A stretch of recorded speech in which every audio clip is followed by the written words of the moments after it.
নমস্কার বন্ধুরা, আমি জ্যোতিষ সঞ্জিত। অনেক সময় মানুষ যতই পরিশ্রম করুক না কেন উপযুক্ত ফল পায় না। আসলে ভাগ্যের কারণে মানুষ তার যোগ্য প্রাপ্য থেকে বঞ্চিত হন। তবে জ্যোতিষশাস্ত্রে এই ভাগ্যকে উজ্জ্বল করার জন্য বেশ কিছু উপায় বলা হয়েছে। তার মধ্যে উপায় খুবই সহজ।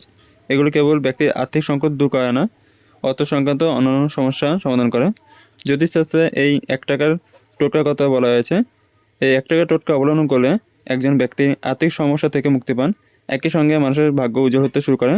তাহলে চলুন জেনে নিয়ে যাক 1 টাকা টোটকা কীভাবে মানুষের ভাগ্য ফেরাতে পারে। জীবনে সাফল্য ও অর্থলাভ করতে আমরা কে না চাই, কিন্তু অনেক সময় দেখা যায় হাড় ভাঙা খাটুনি খেটেও কেউ কাঙ্ক্ষিত ফল লাভ করতে পারছেন না।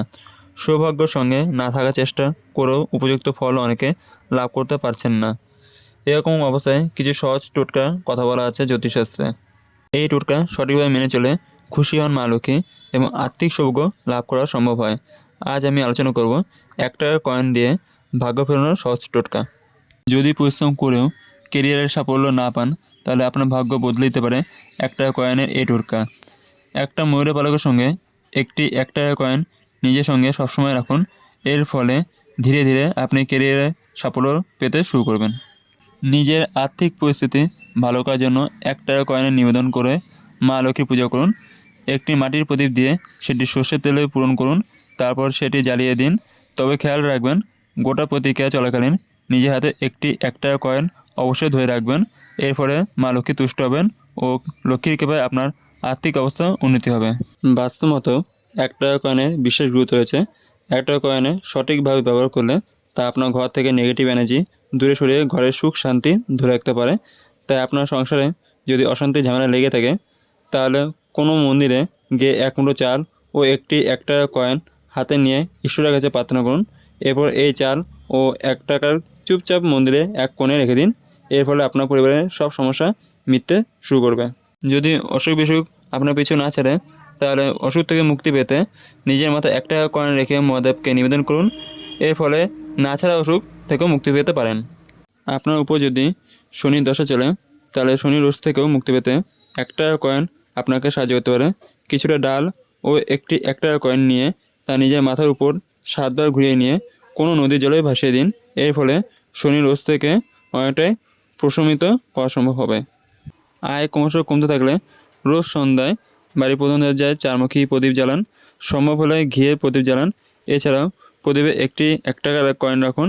এতে বাড়ির নেতিবাচক শক্তি দূর হবে এবং দেবী লক্ষ্মী খুশি হবেন এবং সমৃদ্ধি হবে। বাস্তুশাস্ত্রে বলা আছে যে রাতে ঘুমের সময় বালিশের নিচে 1 টাকার একটি কয়েন রেখে দেওয়া অত্যন্ত উপকারী। পরের দিন সকালে উঠে ওই কয়েনটি কোনো গরিব মানুষকে দাঁড় করে দিন। মনে করা হয় এই কাজটি যদি আপনি নিয়মিত করেন, তাহলে আপনার উপর থেকে আর্থিক সংকট ধীরে ধীরে কেটে যাবে। রোজ এই কাজ করলে আপনার সামনে উপার্জনের নতুন পথ খুলে যাবে। একাধিক সূত্র থেকে উপার্জন হওয়ার ফলে আপনার আর্থিক পরিস্থিতি উন্নতি হবে। বাস্তু অনুসারে বালিশের নিচে রাতে শোয়ার সময় একটি 1 টাকার কয়েন রাখলে তা নেগেটিভ এনার্জিকে দূরে সরিয়ে দেয়, অশুভ শক্তিকে কেটে যার আপনার উন্নতির পথ সুগম হবে। আর্থিক অনটন থেকে মুক্তি পেতে বৃহস্পতিবার লকারে একটি 1 টাকার কয়েন ও গোটা হলুদ রেখে দিন। এর প্রভাবে অর্থ আকৃষ্ট হবে, পাশাপাশি জীবনে ধনাগম বৃদ্ধি পাবে। অর্থ আগমনের পথে কোনো বাধা এলে তা দূর হবে। চারদিক থেকে লাভ অর্জন করতে পারবেন আপনারা। তবে 1 টাকার কয়েন স্বচ্ছ এবং গোটা হলুদ যাতে না ভাঙা হয় সেদিকে লক্ষ্য রাখবেন। গোটা হলুদ ও 1 টাকার কয়েন শুকিয়ে তাকে লাল কাপড়ে বেঁধে লক্ষ্য রাখবেন। লাল কাপড়ে মুড়ে 1 টাকার কয়েন হলুদ রাখলে তার শক্তি বৃদ্ধি হয়। এর পাশাপাশি অধিক অর্থ লাভ হয়। বাড়ির উত্তর বা পূর্ব কোণে লকারে রাখুন। লকারের মধ্যে উত্তর পূর্ব দিকে 1 টাকার কয়েন হলুদ রাখবেন। সম্পূর্ণ ভিডিও দেখার জন্য আপনাদের অসংখ্য ধন্যবাদ। ভিডিওটি ভালো লাগলে লাইক, শেয়ার আর আপনাদের কোনো মন্তব্য থাকলে কমেন্টে জানাবেন এবং চ্যানেলটিকে সাবস্ক্রাইব করে বেল আইকন অন করে পাশে থাকবেন। আজকে আমার ভিডিও এখানে শেষ। দেখা হবে পরের ভিডিওতে।